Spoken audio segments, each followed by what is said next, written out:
Hey guys, Mary here with GameSpot Presents The Mix at GDC 2016. I'm here with Daniel. Hey, how's it going? Going well. Oh, awesome. And you are here from Data Realms, and you'll be showing me Planetoid Pioneers today, which is online kind of adventure sandbox game set in space. It's set in space. We'll talk about the context in a second, but yeah, it's a futuristic kind of sci-fi thing. Sweet. So let's actually get right into it and show me what we're working with here. That sounds good. Can they see the screen yet? They can. They can. Wonderful. So yeah, this is Planetoid Pioneers. It's something we've worked on for 7 years now. Most of that time went into the physics engine that we built from scratch. As you can see, these creatures are battling it out right now on the title screen. They are completely physics-driven, and the damage is also caused dynamically. So that's something that we worked on for a very long time. We also worked on these tools that I hope to show today. So Planetoid Pioneers, as you can tell in the name, plays out on different planetoids, and each planet has its own, or planetoid has its own little kind of self-contained game world so that you can actually make yourself. There's a robot trying to help. There is a little robot. He's cute. Anyway, so the context of the game is for this specific planetoid, the scenario is that this old guy who's out in space in his space yacht, it blows up for whatever reason, and he has to emergency land on this planetoid. And it's he's an old guy. He's like 200 years old, because in the future we're going to have medical advances that let us live for a very long time.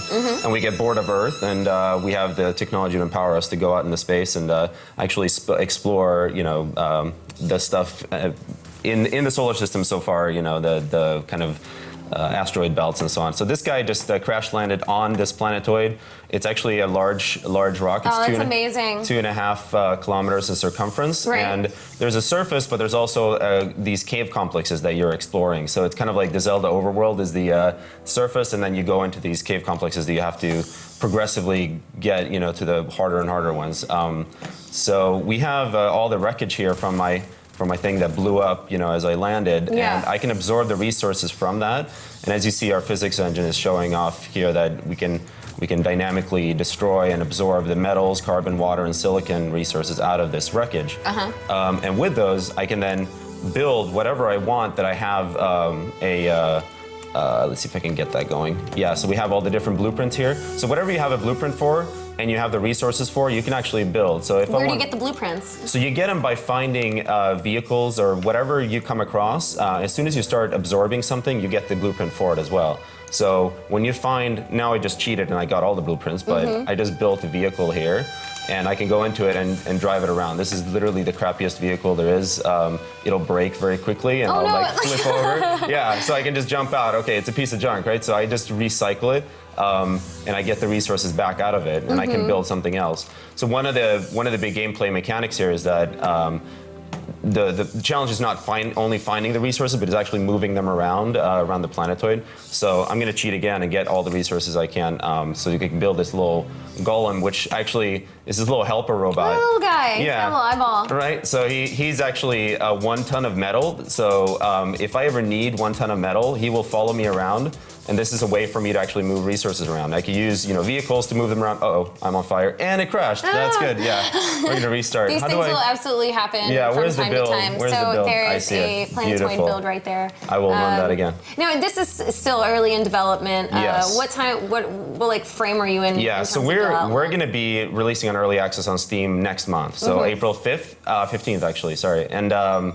We're excited about that because we're doing something kind of interesting with early access. Instead of trying to create a modding community, we are trying to create a contributor community. And the way that works is we're thinking about it where instead of mods where people get to tinker with the game after it's done, I might as well go into the editing of this right now, to show that off. We want to empower them with tools to build the game alongside with us. So in early access, typically you just get people giving you verbal feedback on what they want to see developed in the game as you move along. Right. But here we've built these tools over 7 years that I'm about to start showing you guys that will put in the hands of anyone who buys the early access version.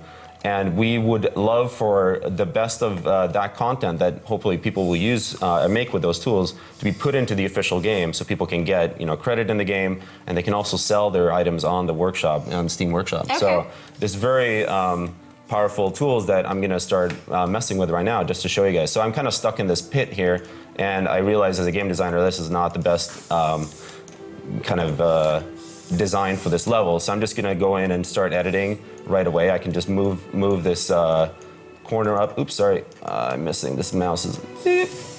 Okay, there you go. So I'm just gonna make this kind of level design change here, and this widget is not letting me select it, but I'm gonna.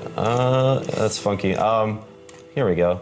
So I just built a different world, kind of part of the level here. I can make copies of this and move it around. And you can go back to playing it? Yes, so if I unpause here, it'll actually pop me out, and now I can run up this hill that I just created. So that's, the level itself, can drag in any image that I want into the game, and it'll, if I restart the level, it'll still be, the change will be preserved. So, the scenes and the planetoids themselves you can build and you can share very easily with your friends. Also the blueprints that we talked about before, everything in the game is a blueprint. So if you want to edit any of those things, like any of these robots or creatures, you can absolutely just fire them up. Everything you've seen in this game so far was built in these tools. So if I want to change the head of this guy, like everything about him is in here. So if I select his helmet and okay, I want to put a different texture on him, right?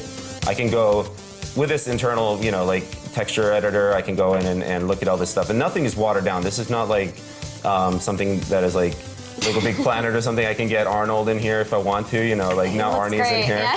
So now we can save that, and then we can just restart, the level with Arnie running around. His head is a little big, but you can adjust that obviously. No, it's the right size. Yeah, exactly. That's funny. So yeah, now you're playing as Arnie.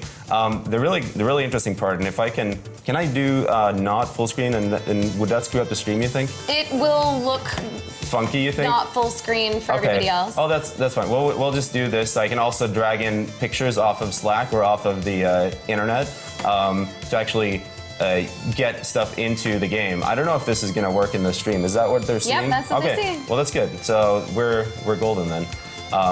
But yeah, you can drag in textures from, now I have my own head. We were working on your head. We took a picture of you earlier, but I didn't quite manage to get in there, so you could probably feel relieved about that. But yeah, so now, we have this guy who has a gigantic head, which is even better, more appropriate for myself.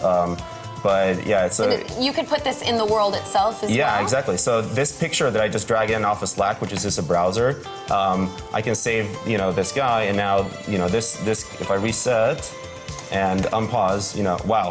So my head got dragged into now it's a part of the scene, and now it's like a super bizarre nightmare going on here. But you get the idea that also when you save one of these blueprints, you can actually drag them into Slack and upload them that way. And everything about that blueprint, all about the creature and the vehicle or whatever you built, it gets saved into that PNG file. So if it's in that file, I can drag it into Slack, and everything about it is there. So anyone else can then download it and just drag it into the game like this and have a battle of bots or whatever they want to do with those creatures, like right off the bat, because it's all self-contained in the blueprint. Well, it's great. People can make whatever they want. How many? Do you have like a lot of creatures to start the game off with, or things for people to investigate already? Yeah. So we by launch, not only have we've spent a bunch of time building stuff ourselves. Yeah, we will do that. And we've spent a lot of time building, all these different blueprints. We're also going to have our contributor community that we already started. We have 4,000 people in our private beta. We're going to challenge them over the next month. That we're also going to be streaming on Twitch, where they are going to be able to submit, whatever they build with these tools that we've already put in their hands, and they're going to fill out, the workshop and have all this stuff that is available already.